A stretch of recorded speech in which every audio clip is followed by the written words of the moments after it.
BLM, Kerala, Tamil Nadu, Pondicherry.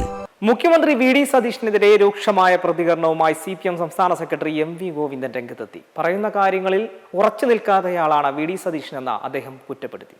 PM Shri പദ്ധതിയിലും കരിമണൽ ഖനനവുമായി ബന്ധപ്പെട്ടും വീര്യം കുറഞ്ഞ മദ്യത്തിന്റെ കാര്യത്തിലുമെല്ലാം ഇതേ ഇരട്ടത്താപ്പാണ് മുഖ്യമന്ത്രിയുടെ നിലപാടുകളിൽ ഉള്ളതെന്നും അദ്ദേഹം ആരോപിച്ചു.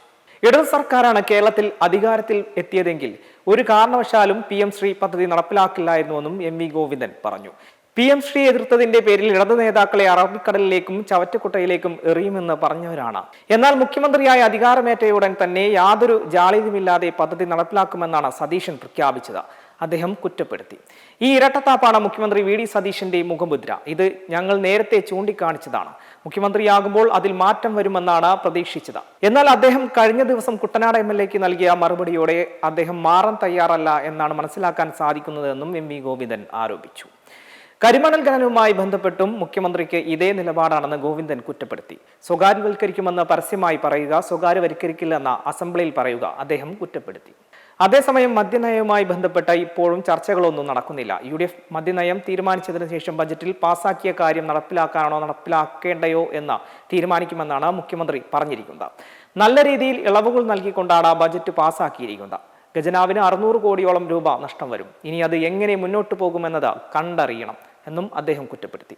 ബക്കാടി അടക്കമുള്ളവർക്ക് ആനുകൂല്യം നേടാൻ ഇനി പ്രയാസമുണ്ടാകില്ല. VM സുധീരനും KC വേണുഗോപാലും അടക്കം വിഷയത്തിൽ ചർച്ച നടത്തണമെന്ന് പറയുമ്പോൾ പ്രശ്നത്തിന് പുകമറ സൃഷ്ടിക്കാൻ മുഖ്യമന്ത്രി സഭയിൽ ഒരു ഫയൽ ഉദ്ധരിച്ചു. അത് നന്നായി. ഫയലിലെ വിവരങ്ങൾ പുറത്തു വന്നില്ലായിരുന്നുവെങ്കിൽ ഈ വിഷയത്തിൽ ഇടത് സർക്കാർ എന്തോ തെറ്റ് ചെയ്തിരുന്നു എന്ന ജനങ്ങൾ തെറ്റിദ്ധരിച്ചേനെ എന്നും ഗോവിന്ദൻ പറഞ്ഞു. കശുമാങ്ങ ഉപയോഗിച്ച് കേരളത്തിന്റെ തനതായ വീര്യം കുറഞ്ഞ മദ്യം ഉത്പാദിപ്പിക്കാനുള്ള ചർച്ചകൾ ഇടതുപക്ഷ സർക്കാർ നടത്തിയിരുന്നു.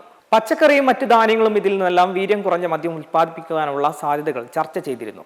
ആരും ഉപയോഗിക്കാതെ പാഴായി പോകുന്ന ഇത്തരം സാധനങ്ങൾ ഉപയോഗിച്ച് വീര്യം കുറഞ്ഞ മദ്യം ഉത്പാദിപ്പിക്കുന്നത് കർഷകർക്കും സഹായകരമാകുന്നു. അതിനെക്കുറിച്ച് ചർച്ചകൾ നടത്തിയിരുന്നു അദ്ദേഹം പറഞ്ഞു.